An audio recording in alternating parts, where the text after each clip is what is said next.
स्वर्गीय पंडित नवल किशोर शर्मा राजकीय स्नातकोत्तर महाविद्यालय दौसा के MCom business administration final year के समस्त विद्यार्थियों का एक बार पुनः मैं इस वीडियो क्लास में हार्दिक स्वागत करता हूं। विद्यार्थियों, जैसा कि आपको पता है कि एमकॉम फाइनल बिजनेस एडमिनिस्ट्रेशन में अपने दो पेपर में आपको पढ़ाता हूं। एक का नाम है पब्लिक एंटरप्राइजेस और दूसरा है industrial relations and social security. तो आज मैनेजमेंट ऑफ पब्लिक एंटरप्राइजेस के किसी एक टॉपिक पर अपन चर्चा करेंगे। पिछली वीडियो क्लास में अपन ने पब्लिक एंटरप्राइजेस के तहत सार्वजनिक उपक्रमों की कार्यकुशलता के बारे में बात की थी कि सार्वजनिक उपक्रमों की कार्यकुशलता क्या होती है और कार्यकुशलता को मापने के मापदंड क्या हैं, उनके यार्डस्टिक्स क्या हैं। और अपन ने दो मापदंड देखे थे, एक था उद्देश्यात्मक मापदंड ऑब्जेक्टिव यार्डस्टिक और दूसरा था विषयगत मापदंड या सब्जेक्टिव यार्डस्टिक। आज इसी क्रम में आगे बढ़ते हुए हम एक तथ्य के बारे में जानकारी प्राप्त करेंगे और वो तथ्य ये है कि भारत में जो अधिकांश लोक उपक्रम हैं उनकी कुशलता एवं लाभदेयता उतनी नहीं है या वो उतनी कुशलता और लाभदेयता से नहीं चल रहे हैं जितना कि उनके प्रतिपक्षी या प्रतिद्वंदी चल रहे हैं। या भारत के लोक उपक्रमों की अकार्यकुशलता एवं अनिष्पादन क्षमता के क्या कारण हैं, इनको जानने का प्रयास करेंगे। क्योंकि लोक उपक्रमों के बारे में ये तथ्य कहा गया है कि लोक उपक्रम जो है भारतवर्ष में वो अपनी कुशलता और लाभदेयता को हासिल नहीं कर सके हैं। उनकी एफिशिएंसी भी कम है और चूंकि एफिशिएंसी कम है इसलिए उनकी लाभदेयता भी कम है। तो आज इसी चीज़ को चेक करते हैं, रियलिटी चेक करते हैं कि क्या वास्तव में इनकी लाभदेयता या कार्यकुशलता कम है। तो इसका आंसर तो बिल्कुल सीधा है कि यस, इनकी जो एफिशिएंसी है, कार्यकुशलता है और इनकी जो लाभदेयता है वो डेफिनेटली अपने प्रतिद्वंदियों से कम है।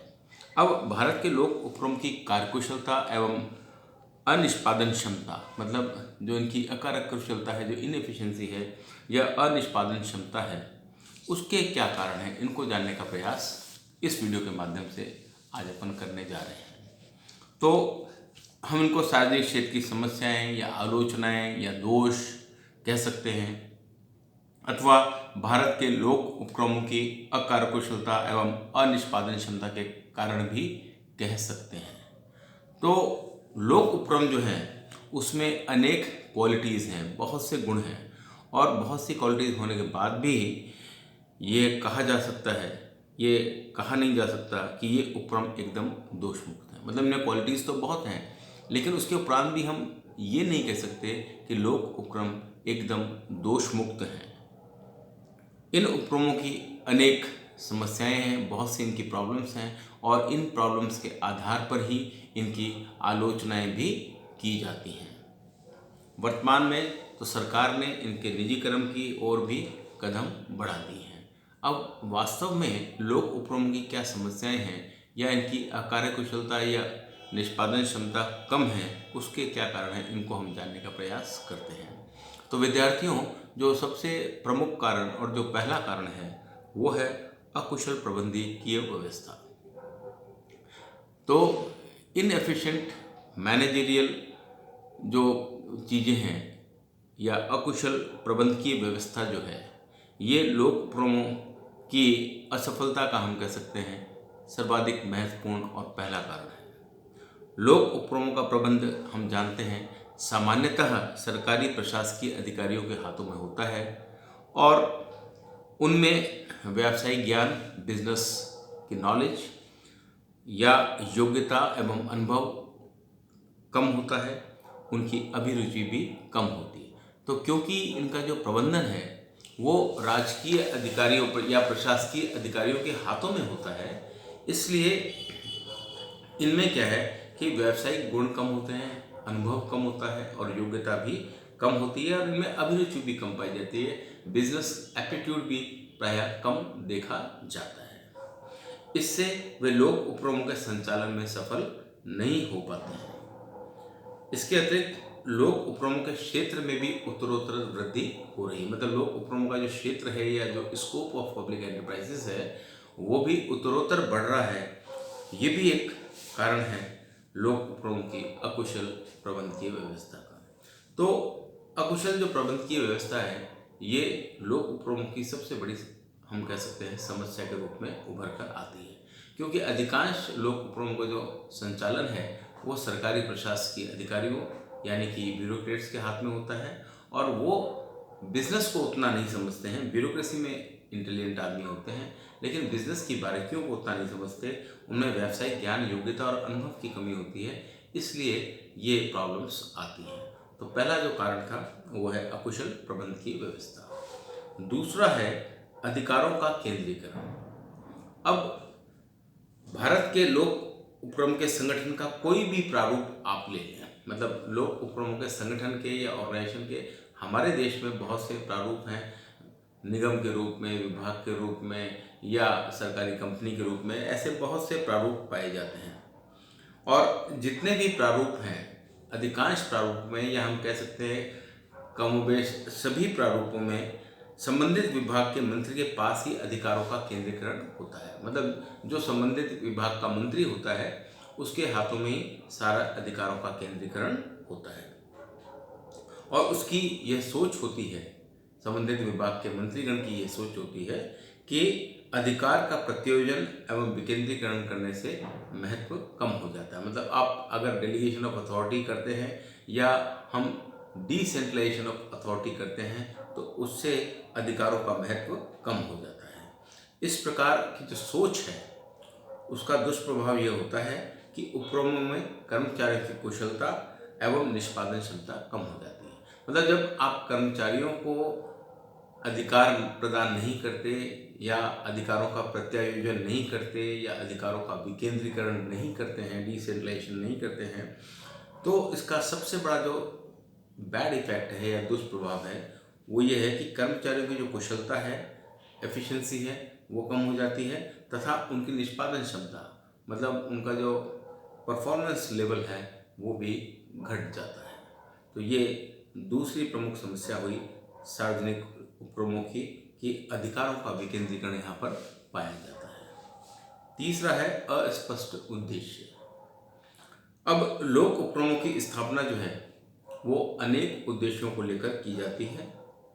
इसके अतिरिक्त ये अपने उद्देश्यों एवं लक्ष्यों को स्पष्ट नहीं करते हैं, जिससे प्रबंधक हमेशा प्रेम से ये कहते हैं कि हमें क्या करना है। इसका दुष्प्रभाव ये होता है कि प्रबंधकों का उत्तरदायित्व निश्चित नहीं किया जा सकता है। कुल मिलाकर यह बात है कि स्पष्ट उद्देश्य संगठन के सभी व्यक्तियों एवं संगठन के सभी विभागों के लिए आवश्यक होते हैं। अगर उद्देश्य स्पष्ट नहीं है संगठन के व्यक्तियों को, कार्य करने वाले कर्मचारियों को, प्रबंधकों को या विभिन्न विभागों को, तो स्पष्ट उद्देश्यों के अभाव में उनको प्राप्त करना कठिन होता है। अब चूंकि सरकारी उपक्रम है तो यहाँ पर जो मैनेजमेंट है वो उद्देश्यों एवं लक्ष्यों को स्पष्ट तौर से परिभाषित नहीं करते, और उनको आमतौर पर उद्देश्य पूरे हों या न हो उससे कोई खास मतलब भी नहीं होता है, और उद्देश्य अगर पूरे नहीं होते तो इससे उनकी सेहत पर भी कोई प्रभाव नहीं पड़ता है। और इसका दुष्प्रभाव ये होता है कि आप प्रबंधकों का उत्तरदायित्व भी निश्चित नहीं कर सकते। आप मतलब रिस्पॉन्सिबिलिटी फिक्स नहीं कर सकते कि अगर उद्देश्य पूरे नहीं हो रहे तो कौन इसके लिए जिम्मेदार होगा। उत्तरदायित्व को निश्चित करना मुश्किल हो जाता है। तो जहाँ पर भी उद्देश्यों की बात आती है, उद्देश्य स्पष्ट एवं क्लियर होने चाहिए, लेकिन सरकारी उपक्रमों में आमतौर पर यह देखा जाता है कि उद्देश्य स्पष्ट तो होते हैं लेकिन उन स्पष्ट उद्देश्यों की अधिकांशतः ढंग से व्याख्या नहीं की जाती है ताकि अपने उत्तरदायित्वों से बचा जा सके।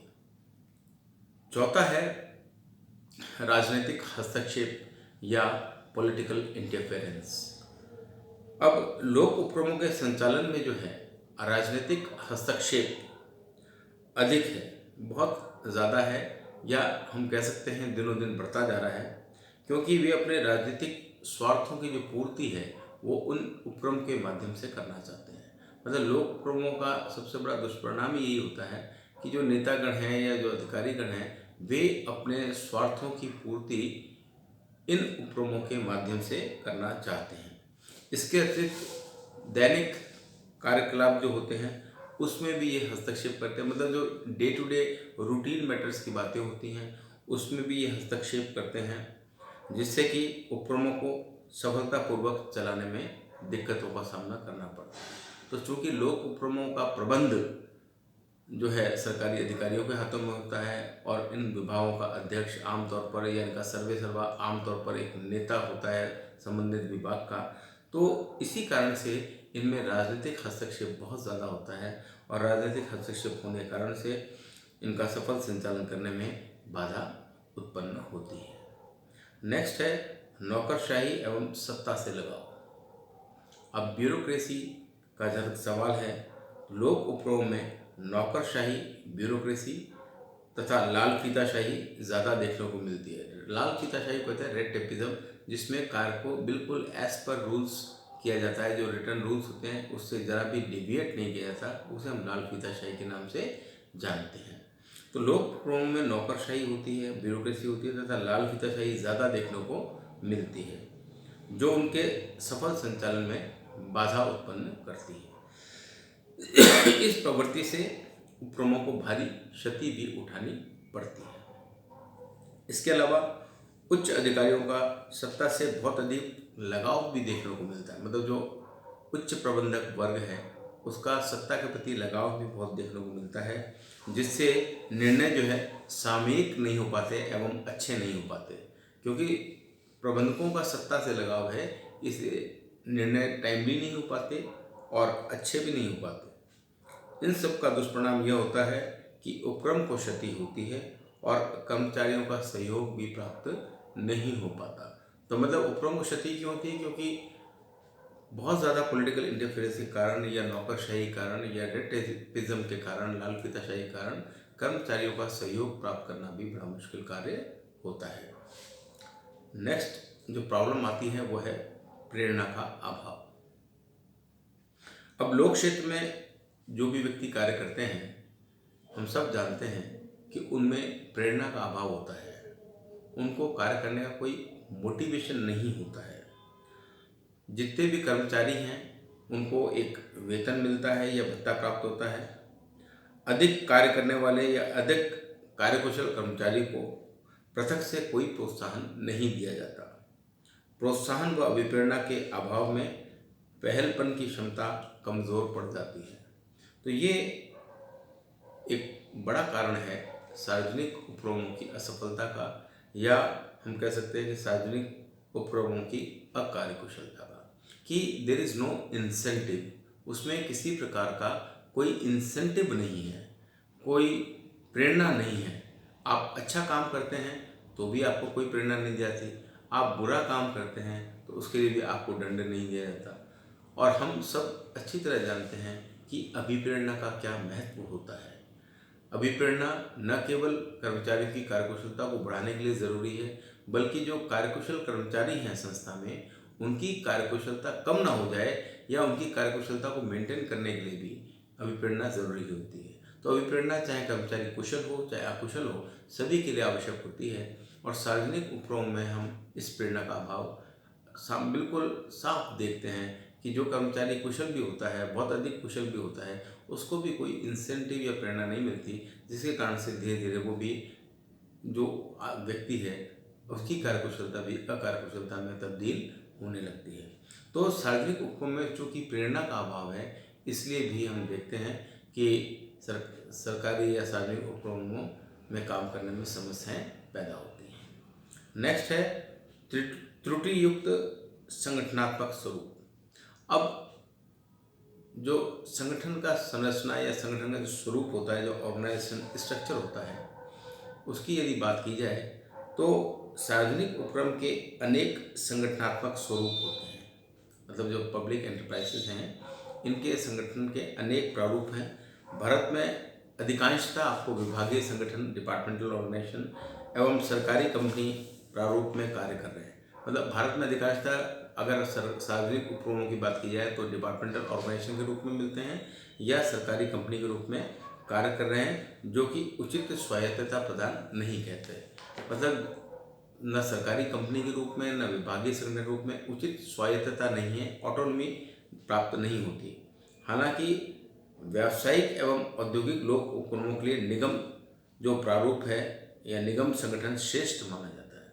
मतलब व्यावसायिक गतिविधियों के लिए, बिजनेस एक्टिविटीज़ के लिए या औद्योगिक इंडस्ट्रियल एक्टिविटीज़ के लिए जो प्रारूप संगठन होना चाहिए वो निगम का प्रारूप सर्वश्रेष्ठ माना जाता है, लेकिन इसका अभाव होने से लोक उपक्रम में अकार्य कुशलता देखी जाती है।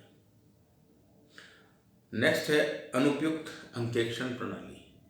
अब ऑडिटिंग जो है, खातों की जो ऑडिटिंग की जाती है, दैट इज़ वेरी इंपॉर्टेंट। अंकेक्षण जो है बहुत ही इंपॉर्टेंट होता है, लेकिन लोक उपक्रमों के खातों एवं अन्य प्रपत्रों की जांच के लिए अंकेक्षण प्रणाली तो होती है, लेकिन इनका अंकेक्षण बिल्कुल सही आधार पर नहीं होता।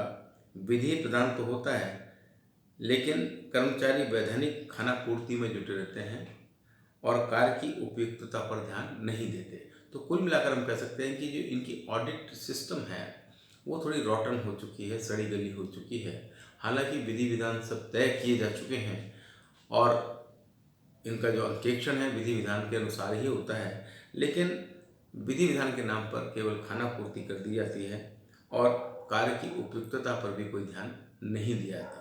तो इनकी जो अनुपयुक्त अंकेक्षण प्रणाली है वो भी सार्वजनिक उपक्रमों में समस्याएं पैदा करती है। नेक्स्ट है समुचित वित्तीय व्यवस्थाओं का अभाव। अब लोक उपक्रमों के कुशल एवं सफल संचालन हेतु समुचित वित्तीय व्यवस्थाओं का होना आवश्यक है। मतलब न केवल लोक उपक्रम बल्कि प्राइवेट सेक्टर की यदि बात करें या पब्लिक सेक्टर की बात करें या किसी भी प्रकार के व्यावसायिक उपक्रम की बात करें, सभी उपक्रमों के लिए वित्त या पैसा बहुत महत्वपूर्ण होता है। हालांकि प्रारंभिक वित्त की जो इनकी व्यवस्था होती है, जो इनिशियल इनको कैपिटल चाहिए होता है, उसकी पूर्ति तो सरकार के द्वारा कर दी जाती है, गवर्नमेंट उसकी पूर्ति कर देती है, चाहे वो सेंट्रल गवर्नमेंट के माध्यम से हो और चाहे वो स्टेट गवर्नमेंट के माध्यम से हो। वो उनकी प्रारंभिक वित्तीय आवश्यकताओं की पूर्ति कर देते हैं, लेकिन बाद में उन्हें वित्तीय आवश्यकताओं के लिए परेशान होना पड़ता है। इसके अतिरिक्त कई बार तो अधिकारियों एवं कर्मचारियों के वेतन एवं भत्तों का भुगतान करने के लिए भी इनके पास पैसे नहीं होते। मतलब ये स्थिति भी ऐसी है कि जो कार्य करने वाले कर्मचारी गण हैं या जो अधिकारी गण हैं, उनके वेतन और भत्ते देने की स्थिति भी इनके पास नहीं होती, उतना वित्त भी इनके पास नहीं होता। इस प्रकार लोक उपक्रमों में अकार्य कुशलता बढ़ जाती है, क्योंकि हम सब अच्छी तरह जानते हैं कि वित्त के अभाव में किसी भी संगठन को चलाना एक बहुत टेढ़ी खीर है, बहुत मुश्किल कार्य है, एक दुष्कर कार्य है। तो लोक उपक्रम में शुरुआत में तो सरकार कैपिटल दे देती है, लेकिन बाद में ये वित्तीय समस्याओं से जूझते हुए ही नजर आती है। नेक्स्ट है श्रम अशांति, मतलब लेबर अनरेस्ट।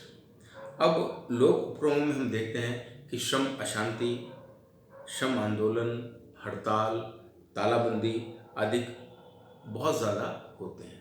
अभी मैंने आपको पहले वीडियो में बताया था कि हड़ताल क्या होती है, तालाबंदी क्या होती है, वो सब मैं दोबारा नहीं बताने वाला। लेकिन लोक उपक्रमों में आमतौर पर ये देखा जाता है कि श्रम अशांति, श्रम आंदोलन, हड़ताल, तालाबंदी बहुत अधिक होते हैं। और इसका कारण क्या है? इसका प्रमुख कारण ये है कि लोक उपक्रमों को आदर्श नियोक्ता की भूमिका निभानी होती है। मतलब लोग जो उपक्रम है, पब्लिक एंटरप्राइजेस हैं, ये एक आइडियल एंटरप्रेन्योर के रूप में होते हैं। आइडियल एक सेवा योजक के रूप में इनको माना जाता है, आइडियल एम्प्लॉयर के रूप में इनको देखा जाता है। जब इनको आइडियल एम्प्लॉयर के रूप में देखा जाता है तो श्रमिक जो हैं इनका दुरुपयोग भी करते हैं, क्योंकि उनको मालूम है इनको बिल्कुल आइडियली बिहेव करना पड़ेगा। तो श्रमिक भी इनकी कमियां देख लेते हैं और इसी हिसाब से इनका दुरुपयोग करते हैं। तो लोक उपक्रम में श्रम आंदोलन बहुत ज़्यादा होते हैं, लेबर अनरेस्ट बहुत ज़्यादा है, तो वो भी एक समस्या पैदा होती है। नेक्स्ट है व्यवसायिक दृष्टिकोण का अभाव, लैक ऑफ बिजनेस एप्टीट्यूड। अब लोक उपक्रमों में नियुक्त प्रबंधक एवं कर्मचारी जो भी हैं, जो भी प्रबंधक हैं, मैनेजर्स हैं उसके, या जो भी कर्मचारी गण हैं, वे वेतन भोगी कर्मचारी होते हैं। और वेतन भोगी कर्मचारी होते हैं तो उसका नुकसान क्या होता है कि उनका जो व्यावसायिक दृष्टिकोण है वे नहीं होता, व्यावसायिक दृष्टिकोण नहीं होता, उनका बिजनेस एप्टीट्यूड नहीं होता है। ऐसी दशा में वे सही समय पर निर्णय नहीं ले पाते और व्यावसायिक अवसर हाथ से निकल जाते हैं। मतलब बिजनेस एप्टीट्यूड का होना बेहद ज़रूरी है। अगर बिजनेस एप्टीट्यूड आपके पास नहीं है तो क्या होता है इसका दुष्परिणाम कि व्यावसायिक अवसर जो कभी कभार ही प्राप्त होते हैं वे व्यावसायिक अवसर या सुअवसर हाथ से निकल जाते हैं, क्योंकि आपका बिजनेस एप्टीट्यूड नहीं है तो आप सही समय पर निर्णय नहीं कर पाते हैं। तो लोक उपक्रमों की एक बड़ी समस्या ये भी है कि इनमें काम करने वाले प्रबंधकों का एवं अधिकारियों का बिजनेस एप्टीट्यूड ही नहीं है। वे अपने अधिकारियों गण जैसे काम करते हैं, अधिकारी लोग उसी हिसाब से काम करते हैं। बिजनेस की उनको रुचि भी उतनी नहीं होती है, उनकी समझ भी इतनी नहीं होती है, बिजनेस पर उनकी पकड़ भी नहीं होती, क्योंकि उनका बिजनेस का एप्टीट्यूड नहीं है, क्योंकि उनका व्यावसायिक दृष्टिकोण नहीं है। तो चूंकि व्यावसायिक दृष्टिकोण का अभाव प्रबंधकों में देखने को मिलता है, उसका दुष्परिणाम ये होता है कि सरकारी जो निगम हैं या कंपनियां हैं या विभाग हैं उनमें अकार्यकुशलता पनपती है। नेक्स्ट है मितव्ययता का अभाव। अब लोक उपक्रम सरकारी उपक्रम होने के कारण इन पर होने वाले अपव्यय पर कोई ध्यान नहीं दिया जाता है। मतलब लोक उपक्रम क्योंकि सरकारी उपक्रम है तो अगर ये कोई अपव्यय हो रहा है, बहुत ज़्यादा फिजूल खर्ची हो रही है, अपव्यय हो रहा है, तो उस पर कोई ध्यान ही नहीं दिया जाता। राजनीतिक हस्तक्षेप, अधिकारियों की लापरवाही व सरकारी नियंत्रण व निहित स्वार्थों के कारण अपव्यय बड़ी मात्रा में होता है। मतलब हम देखते हैं कि सरकारी उपक्रमों में अपव्यय बहुत होता है। उसके कारण क्या है? उसका कारण राजनीतिक हस्तक्षेप है, अधिकारियों की लापरवाही है और सरकारी नियंत्रण व निहित स्वार्थ हैं। इस कारण से हम देखते हैं कि मितव्ययता का अभाव पाया जाता है और व्ययों का हम कह सकते हैं बहुत अपव्यय होता है। किसी का भी व्यक्तिगत नुकसान नहीं होने के कारण से फिजूल खर्ची पर कोई अंकुश नहीं लगाया जाता। मतलब सरकारी कंपनियां हैं, सरकार का पैसा लगा हुआ है और किसी भी व्यक्ति का व्यक्तिगत नुकसान, कोई पर्सनल लॉस तो होता नहीं है, इसलिए फिजूल खर्ची पर भी ध्यान नहीं दिया जाता है, अंकुश बिल्कुल नहीं लगाया जाता है फिजूल खर्ची पर और मनमाने तरीके से संस्थानों का आर्थिक शोषण किया जाता है। तो ये जो है मितव्ययता का अभाव, ये भी सार्वजनिक उपक्रमों की समस्याओं का एक प्रमुख कारण माना जाता है। और लास्ट है निर्धारित क्षमता का पूरा उपयोग न होना। अब लोक उपक्रमों की जो अकार्यकुशलता है उसका एक प्रमुख कारण ये भी है कि अधिकांश जो संयंत्र हैं, इनके अधिकांश जो प्लांट हैं अपनी क्षमताओं का पूरा उपयोग नहीं कर रहे हैं। अपनी जो इनकी कैपेसिटी है उस कैपेसिटी का अनुकूलतम उपयोग तो छोड़िए, अधिकतम उपयोग भी नहीं कर रहे, क्षमता का उपयोग नहीं कर पा रहे हैं। कभी कभी तो इनके सामने कच्चे माल या रॉ मटेरियल का अभाव हो जाता है, कभी विद्युत की समस्या तो कभी ईंधन की समस्या आ जाती है, तो कभी तकनीकी व्यक्तियों की कमी इनके सामने आती है कि टेक्निकल नॉलेज वाले पर्सन्स इनके पास नहीं होते हैं। कारण कुछ भी रहे हों, लेकिन इससे क्या होता है कि वस्तु की उत्पादन लागत बढ़ जाती है, क्योंकि ये अपनी क्षमता का संयंत्र जो है पूरा उपयोग नहीं कर पाते हैं।